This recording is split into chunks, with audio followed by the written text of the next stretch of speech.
presenter today is Mr. Mark Flint, the owner of Southwest Trail Design, based here in the Tucson area. Mark will pull the curtain back on the important aspects that go into developing a successful, sustainable trail system. Mark and his colleagues, project lead Serena Rana of Trails Inspire and trail builder Matt Roberts of Flagline Trails, recently were engaged by the Ameren Museum to enhance their 1,600-acre campus. It's located in the ancestral homelands of the Chiricahua Apache. The team was challenged to develop a trail network to explore the rock formations in the Dragoon Mountains, known as Texas Canyon, along I-10 between Benson and Wilcox, which is less than 2-hour drive from SaddleBrooke. Last April, SaddleBrooke Hiking Club was invited to explore these trails at the Ameren Museum. Tom Stafford, Jim Solon, and I met Mark to hike some of the newly groomed trails and hear about the process of trail development. These trails were open to the public this fall and will enhance an exciting visit to the Ameren Museum. Mark has been designing, building, and maintaining trails since the early 1990s. He began in Oregon and moved to southern Arizona in 1998, where he was involved in the design of the Arizona Trail. Since 2008, he has worked on sustainable trail design with his company.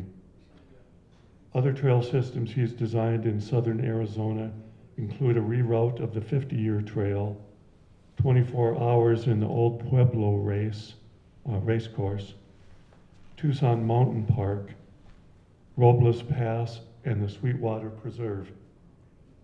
Mark describes his passions this way: I'm a mountain biker, I'm a horseback rider, I'm a backpacker, I'm a volunteer with the Arizona Trail Veteran Program. I see our trails and the value that they provide from all different perspectives. Ladies and gentlemen, please welcome Mr. Mark Flint.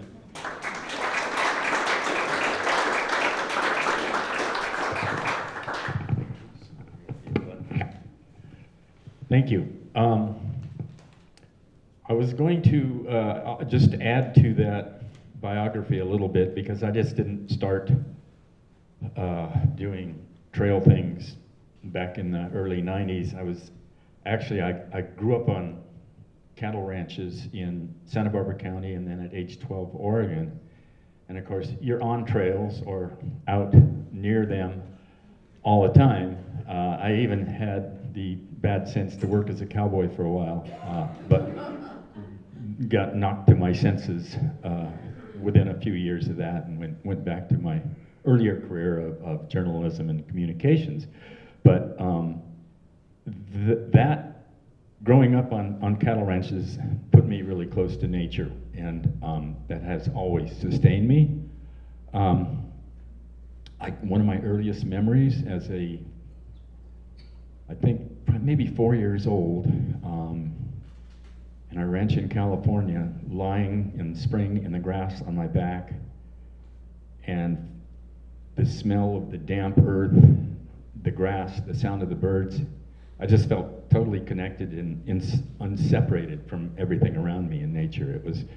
And I think that's kind of what helped me forge the path that I have made that eventually led me to trail work, which has been really, really rewarding. So throughout this, my learning style I describe as the hard way. So I learned from making a lot of mistakes, but eventually we get there. And when I first got here, coming from Oregon, I thought building trails here would be really easy because, no big trees, And then I discovered, was I ever wrong? As a matter of fact, when I first started, the trail standards that work elsewhere don't work here. So we developed, and I put them into a manual, which is available for free, it's not very long, about specific design and construction techniques that you need to use here if you want a sustainable trail. Because we have high volume, high velocity rainfall and water on the ground. It can be, you can have a flooding like 8 inches, a sheet of water 8 inches going across your trail, and you've got to be ready to handle that or your trail's going to go away.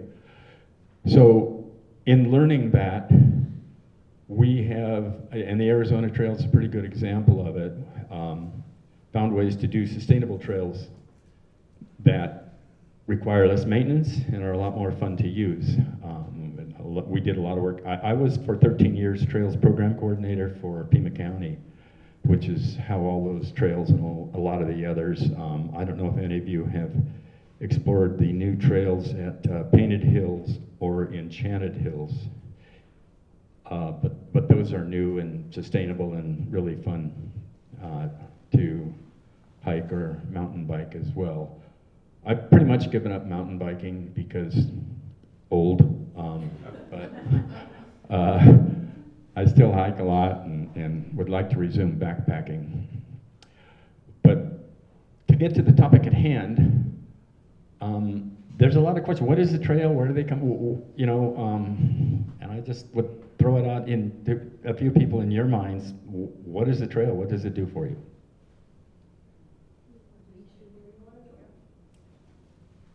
What was that? Lead you where you want to go. That's probably one of the best answers, I think, because they certainly lead me where I want to go, and it may not be a physical place. Yeah, they're a way to get somewhere, and you know, it could be a destination if you're hiking the Arizona Trail from Mexico to Utah, or maybe you just want to have an experience. It's you know, and this is a little bit, it almost sounds woo-woo, but to me it's not. A trail is a living thing, and as far as I'm concerned, it should support the other living things around and on it. It should be an integral part of its environment, and sustainability is one way, and respect for natural resources and cultural resources is another. You don't harm those. You don't jeopardize wildlife's ability to survive or get along, and you don't take people through sacred or important cultural sites as well. And that's, we'll get into this a little bit more, but this photo is, anybody know where this is by any chance? If you've ever hiked the Arizona Trail from Italian Trap up to the national park entrance, has anybody done that? I did a backpack on segment 9 of the Arizona Trail and found this spot just before the park entrance, and it's about 1/3 of a mile there, and you can walk out there and catch a great sunset. That's the kind of thing that I really love about trails and backpacking, the discoveries you make. And at Amarind, I'm constantly making discoveries, and I've been there a bunch of times. Yeah, this is sort of, the top one is my elevator speech. It really does, and it's really important for the, obviously the physical, but the emotional. There's a lot of research on the benefits of getting out. Forest bathing, I'm sure you've heard of, and there's a lot of terms for it, but it's basically get out in nature and feel better. And then spiritual, whatever your beliefs, there's a great way to connect out in nature. One thing people may not realize, trails do serve as fire breaks. And this was a fire that came to Amarind in April after our compaction hikes from a car crash at the rest area. And you can see how the fire burned up between these two trails to the intersection, but didn't cross them. And there's other places where it was windy and taller grass where it jumped. So they're not, but they also give firefighters the opportunity to access where they need to go quickly. And trail as a resource protection tool that a lot of people, I had to do when I was with the county, a lot of public comments and stuff on trails. And you get NIMBYs or people who don't understand, they don't want any trails out there and they think that's protecting the land. The reality is people are going to go there unless you build a wall, and we all know walls don't work very well. So I think the better option is to manage how people go there, and that's what trails do. You can lead them to really good experiences while keeping them away from sensitive habitat, away from cultural sites. So and the other piece of that is that, and I think Sweetwater is the best example of, if you give them what they want, they won't wander off to find something else. And we've, at Sweetwater, we've had very little, or now it's very little problem with social trails developing because people are enjoying the trails that were provided for them.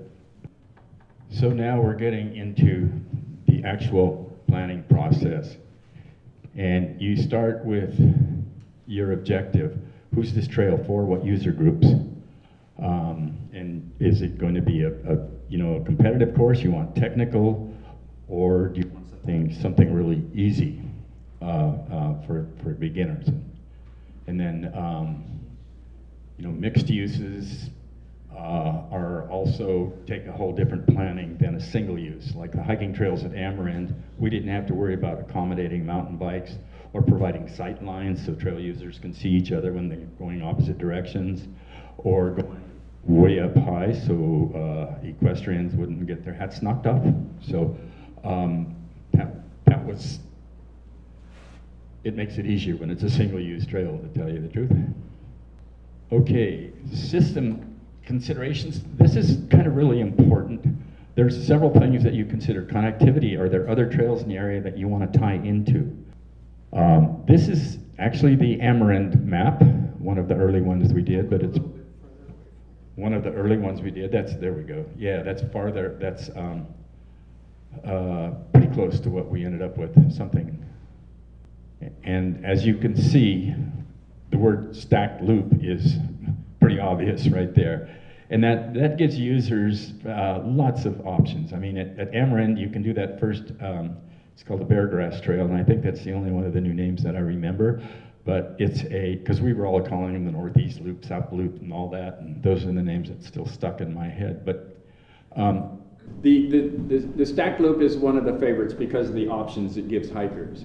And then safety. I mean, you're not going to put people in a place where they can get hurt. I mean, you can get hurt anywhere, but where they're likely to get hurt.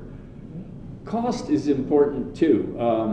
There's a way to design a trail that is a lot more expensive if you don't pay attention to what the construction is going to be like, and I'll get into that a little more.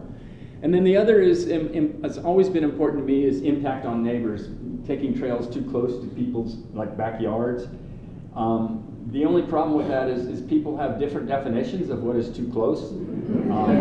So we've run into some problems, but basically I try to avoid that in my design because I assume people get out there to get away, to do what I call getting away from the right angles. So you don't want to be, coming up to backyards and all of the little pieces of civilization that you see. You want to be out in nature. So I try to design to provide that. But sometimes you don't have any choice. You have to get a little bit close. But we try to keep it a good distance. And that's one of the things about when I was with the county and on some other projects for federal trails, that you talk to neighbors and explain and find out what they want and try to accommodate when you can, but there are other times when you say, sorry, we just got to put it here, And they will claim that people are going to come off the trail and steal their flat screen TVs, but it doesn't happen. So we start with an overall concept, which is usually the landowners like, this is what I want, or what do you think we should have? And we tell them, and it goes, yeah, that sounds good. Let's go for that. And that might be this. In this case, these trails. Has anybody been out to the Mackenzie Ranch competitive mountain bike course? you can actually hike there if it's opposite direction than the bikes. It's out east of Vail off of Red Hill Ranch Road, and it was actually the neighbors from hell, but I won't go into that part of it, other than to say we had a lot of vandalism to machines and stuff. But if you look at this, the sort of dark, deep red or purple line to the right is concept, and you can tell it's concept because there's not a lot of little turns and squiggles. That's a line drawn on a map, if you can see that. And then if you look up on the top, that red line, that's where we took the concept and ground truthed it and found other stuff. And that was just the beginning, to give an example. And then, so that's sort of what I like about this graphic is it shows the concept trail that you start with just drawing, looking at topo, but topos and aerials, they're pathological liars. You don't know what's on the ground till you get out there. Somebody asked, you ever use a drone? I actually bought one and thought it'd be cool. No, you're focused on running the darn thing and not paying attention. So, and it doesn't really help that much anyway. So, control points. It's one of my favorite topics. Anybody know where this is? Section 17, Arizona Trail from Picket Post down to,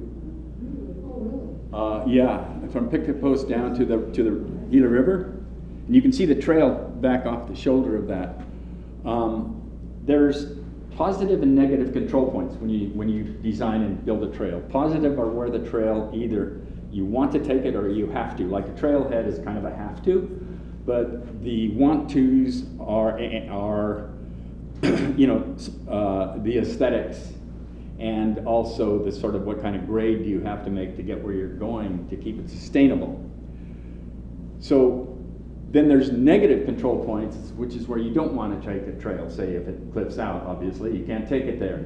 But there's also, again, back to a sensitive habitat and cultural sites and ugly stuff, houses. So this was one project we did in 2011 for the BLM, 2010. It was only like a 2-mile section of trail. I had 2 guys helping me, and we spent a full week counting travel time laying out that 2 miles of trail.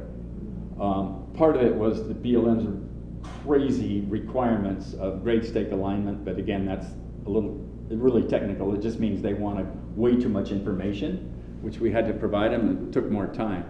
But when we were out looking around, we saw this, it was like, we gotta take the trail there, because it stands by itself out there, and it's this amazing fin. That's a great example of a positive control point. You look for aesthetics. And then there's the public comment, we talked about that a little bit, and then you're also required to do what's called NEPA, which is the National Environmental Protection Act, and that is for protection of cultural and natural resources. So a lot of times when I go out to lay out a trail, I will have the concept, or maybe I'll have the ground truthing done. I go back out, preferably with both a biologist and an archaeologist, to make it a one-tripper, and then they will come and say yes, no, and if it's no, we move the trail till they're happy. So that's kind of the NEPA process. We didn't have to do that at Amarant because it had already been surveyed and we were good to go wherever we wanted. All right, and again, just a little bit more on this, sustainability and resource protection. This is actually, I have this amazing little trail project on private land. A retired UA professor has like 9 acres over by Anklam and Speedway, and he just wanted a trail on his property. And I said, yeah, I can do that. Just go out and work a few hours every morning. And so this was my on-site supervisor project. She came up and would check me out every now and then. But resource protection is really important to me. I mean, you have to break some eggs to do this omelet, but I try to avoid breaking as many eggs as I can by just routing carefully. And so that's one of my big objectives, is to really go and I'm not a biologist, but I kind of know what animals like, so I can work with that knowledge, and then if it is a sensitive habitat, a biologist can inform me on what else we need to do. And the same is true for cultural. You know, I'm not an archaeologist, but basically, if you're going through an area and you go, man, I'd like to live here, somebody else had that thought too. You know, so the lesson from Amarant and those, how many people did any of the compaction hikes? I know we had a few. Yeah, I really recommend going back out there. But the thing that was sort of an accidental discovery that I'm really trying to incorporate going forward was that we introduced human activity very gradually. And that gave the large animals an opportunity to acclimate, oh, humans are going to be here. But there wasn't these hordes all of a sudden in their backyard. So it was just a gradual introduction, and not at night because they're closed at night, which I think is really cool too.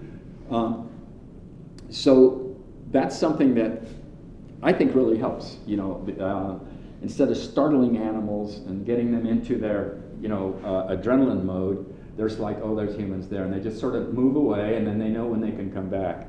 And there are at Amarant mountain lions out there. I've seen lots of evidence of that. I've not seen one, but other people have. So this is a really cool saguaro. I spent like from, unfortunately it was over the summer, from about April into September, hiking the Tortolita Mountains, designing trails for a park, most of which will never be built, but what the heck, I got paid to hike out there, so. But there's a lot of really cool crustacea saguaros out there, and this is one that I don't know that a trail will ever get close to it, but anyway, we have the photo. So, and that's part of it. You want to really provide I want to really provide a quality experience for hikers, and what's stuff that's really cool that they can see, and that includes your distance views and then also your close-up things. I also did a project on Casa Grande Mountain, designing, and I'm sure you've seen that on your left as you drive up towards Phoenix there, just before Interstate 8, that big mountain.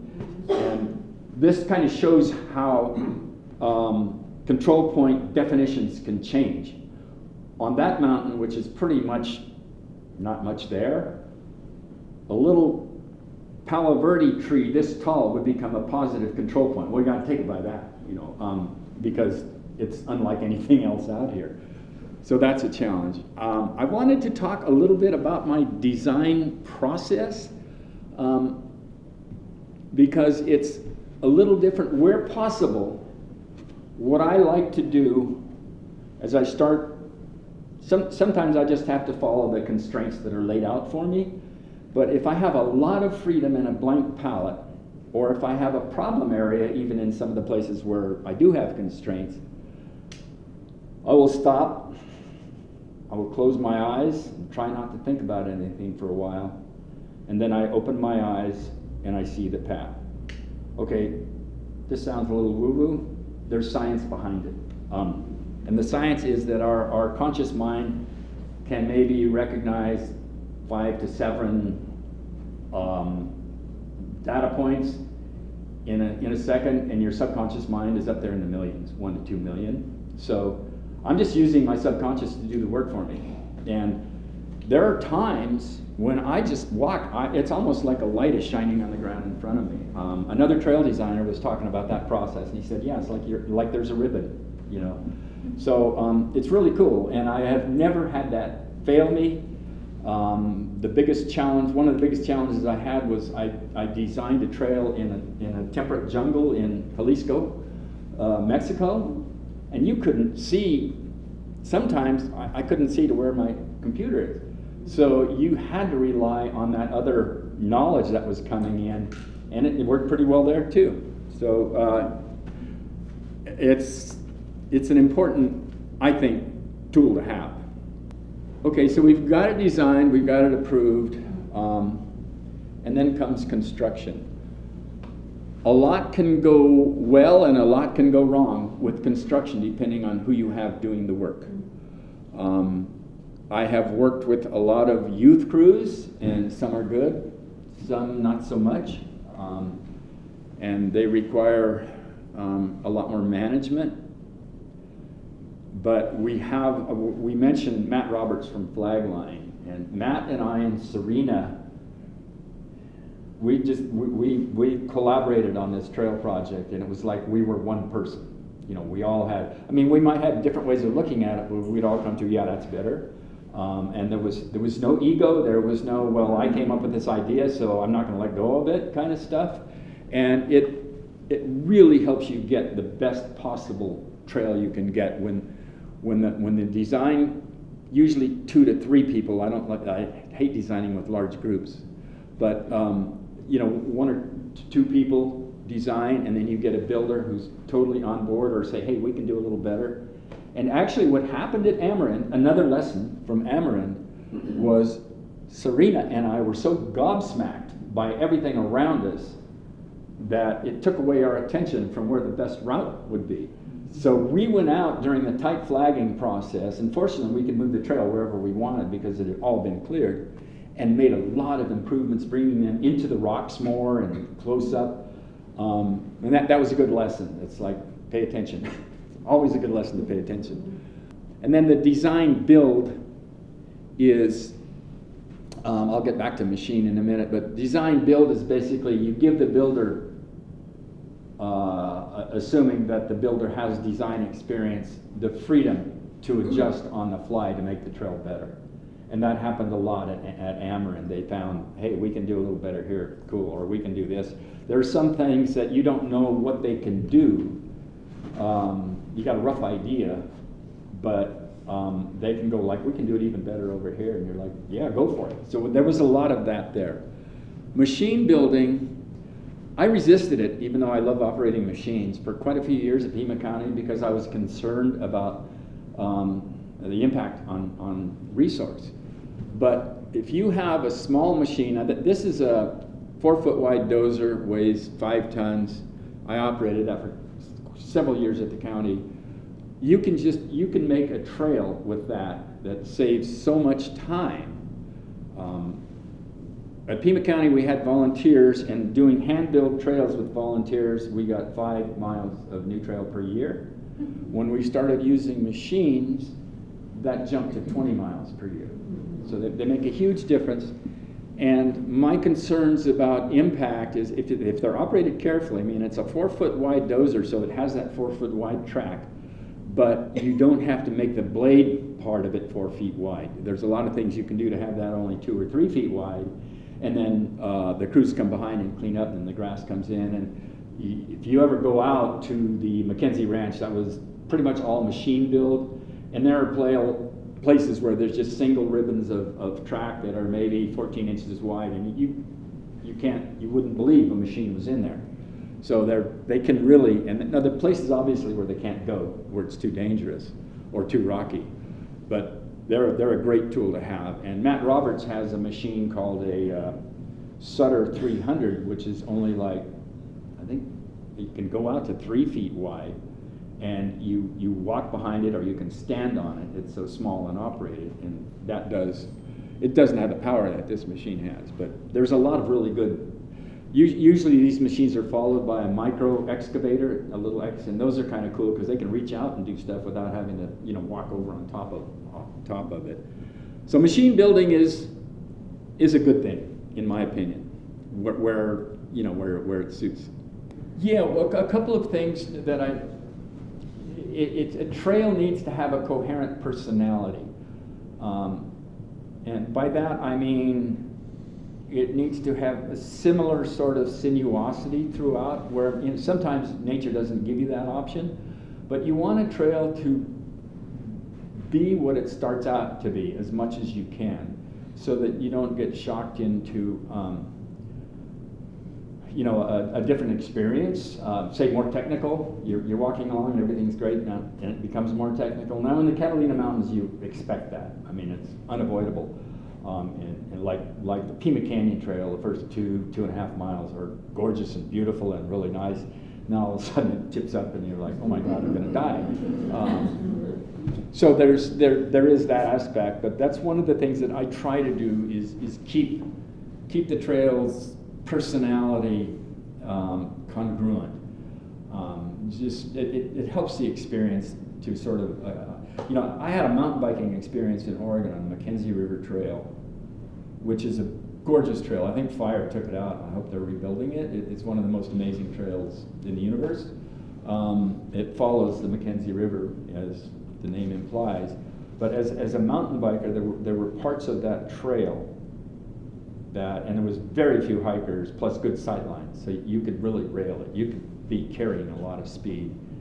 And you knew that you could trust the corner to take you, you know, instead of all of a sudden you've got to lock up your brakes or you're crashing. And that was a good lesson for me just from experiencing it on a trail.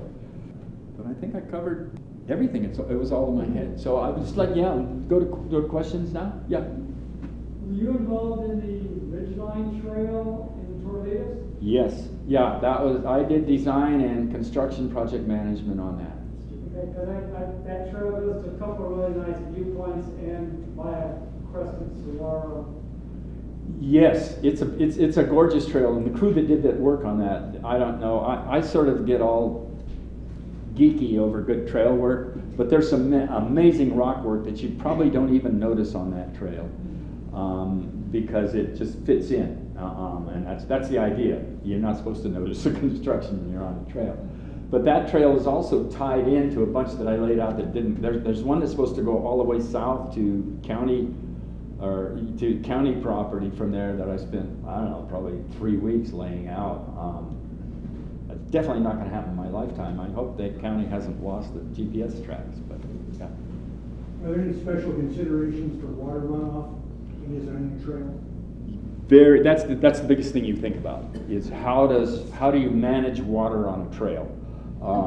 Good question. I probably should have addressed that here a little bit more in talking about sustainability. But and what I try to do is design for at least a 500-year flood type scenario, because we're getting more violent storms. We're getting water hitting harder, higher wind, and actually there are going to be more fires, which is another thing we talk about, putting trails up a little higher instead of down in the vegetation. Because then they can actually serve as a fire break as well as not require crews to go in after a fire rolls through. They're usually, I'm really happy if I can get 95 to 99% sustainable. By that, I mean no water running down the trail. If it's going across, we can manage that. If it goes down, y'all have been on trails, I'm sure, where water has run down and they're not fun to hike on. And they cause people to hike off and find their own routes. Actually, on the Pima Canyon Trail, Eric Brzezinski from Auslope, who did a lot of the work on that, another really good trail person in the area, he found where the actual trail, almost a quarter mile of it, had been abandoned and people were following the wash. And he found the old trail. And that has now been reinstituted as the route. But I found that a lot when I worked on the lower end of Pima Canyon. It's like, no, the trail was over here. And that happens from lack of maintenance and poor design and construction. So the holy grail is 100% sustainability. No water running down the trail anywhere. Amarind is the first time I've achieved that on the Whale Rock Trail. We checked it after the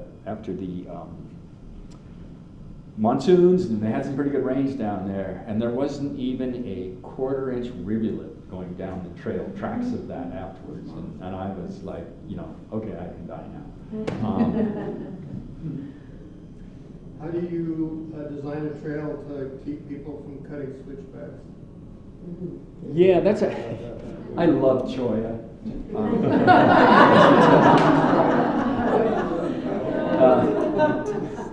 In that context, not necessarily in others, but yeah, that's a good question too, because if you don't think about that, you're going to get people cutting, and it just amazes me. It's like, you came out here to walk.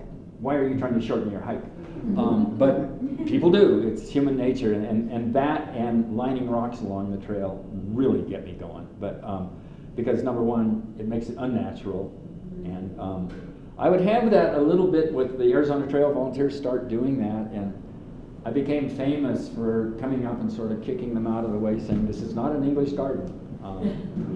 But the other thing that we do to answer that question more is try to make the turns, if you have two trails coming close to each other, the temp to jump across is more. So you widen that angle, and so you get away from that sooner. And then hopefully you have, and the desert does, in addition to cholla, provide other things that keep people from wanting to get off the trail. And at Ameren, it's generally, unless a fire is rolled through, a lot of tall grass. Snakes live in the grass. So we just remind people that, stay on the trail and you probably won't encounter a rattlesnake up too closely. That's a very snaky area.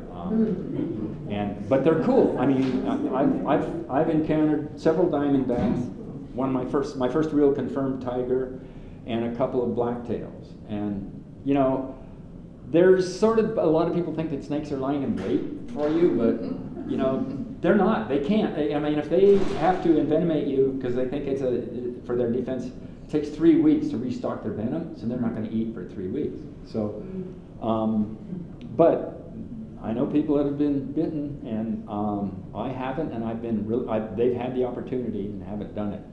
Yes?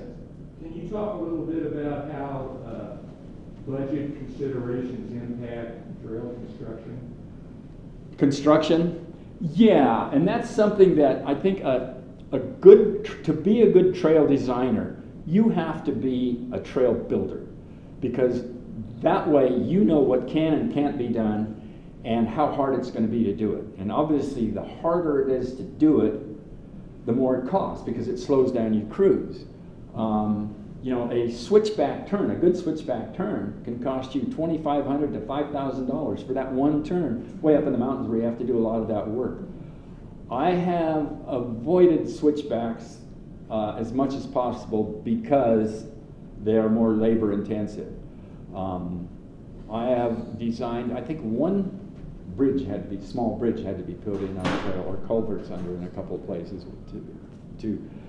to let water go under the trail. So you look at, and that's part of my design process is, okay, what's the best route? Okay, is it as good if we go here and we don't have to do as much vegetation removal even, which I like to keep vegetation in anyway, but it's that sort of eye for that, what it takes to build a trail. And construction can be, I think it's, apologize for that, I can't, I guess I could stop it, but anyway, it's now I lost my track, thank you.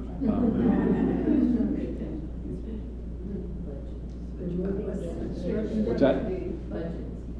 Budget for, yeah. So basically, it can cost $20,000 a mile to build a trail, or per foot. When we built the trails at Pima County with our own crews, it was like $1.50 a foot, which is a lot less than $20,000 per mile of trail. That was careful design, slave labor, and I mean, we had crews that should have been paid more, and I just couldn't get the money for them, so they were working for county minimum, a lot of them. Yes?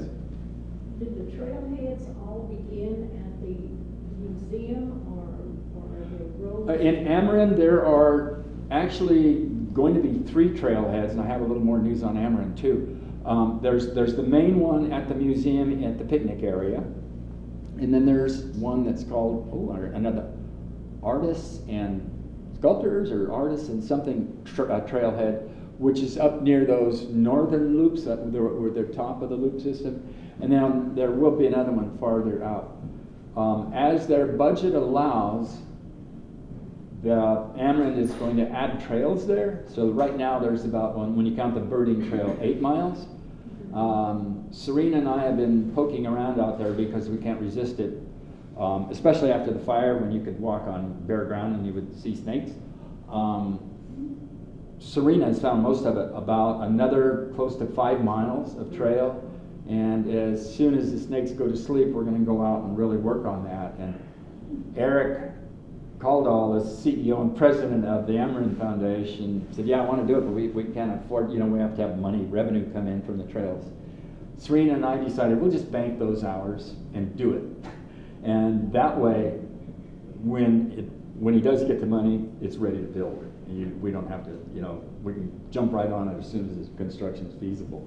So, and those will add a little, when there are places where, we've got nice easy trails to walk, we can find a little more technicality here where it's a little more challenging. So, I don't know when those will be, but hopefully within the next couple of years. So. How close are you allowed to come to a saguaro? I have trails right next to them.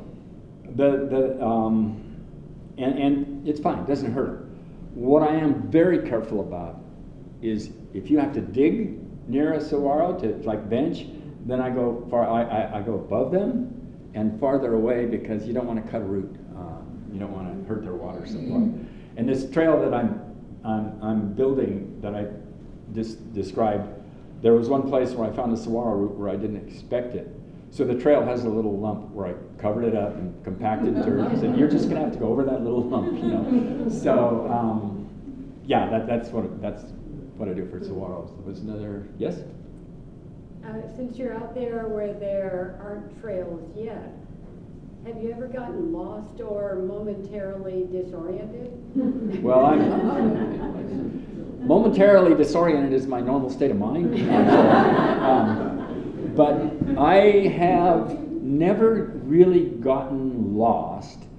I have been confused, again, my normal state of mind, like where do we want to go? But I use a GPS for my work, and that helps. It's an amazing tool. And one of the nice things about the GPS is I can put negative control points in there, such as property boundaries. And that was the problem with that job up in segment 17 of the Arizona Trail where that rock fin was we had such tight constraints on property ownership that we really had to work to get a good alignment, but we got one. If you ever get a chance, if you do that kind of hike, it's an amazing, it's Grand Canyon beautiful in that canyon where that is. And we were out there camping and never heard a sound of human activity. And fortunately on the Arizona Trail, there's parts of it where at night you're in your tent and you can hear quads running and guns shooting and all kinds of stuff. Not that far away. So, yes. I wonder when you're doing the ground truthing or even the concept, if you look at trails that animals have left before humans have gone in, and do you avoid them, or do you say, they must know something, so let's leverage that? It's a little combination of the two. There's also old social trails that humans made. The problem with those trails is they don't have construction tools, so they tend to veer straight downhill if there's a problem and then come back. So one of the early lessons I got when I just was starting in the late 90s from a trail design expert who was on the IMBA Trail Care program, said, don't be seduced by freebies. And that was really good advice. I mean, you take them if they work, but make sure they work. And I've even had volunteer crews when we built 35 miles of the Arizona Trail with all volunteers from Saguaro National Park boundary south to the Santa Rita Mountains and the Coronado National Forest. And a lot of times they go, well, why don't we take this deer trail? And I have to explain that, we can't because then it goes like this. And And we, by the way, that was 100,000 volunteer hours to build that trail. And we had 50 people per event. They loved it because we only worked them a half day and gave them a good beyond bread lunch afterwards. So it was a really, really neat project. It took, our little slogan for the trail was 25 miles in 2 years. And I think 35 miles in 7 years is what it turned out to be, but that isn't as good of a slogan. For sure. So, yes. Yes. At the top of the program, you mentioned that you worked on trails in the Painted Hills. Coincidentally, I'm guiding a hike for this group next Wednesday. Uh-huh. the hills.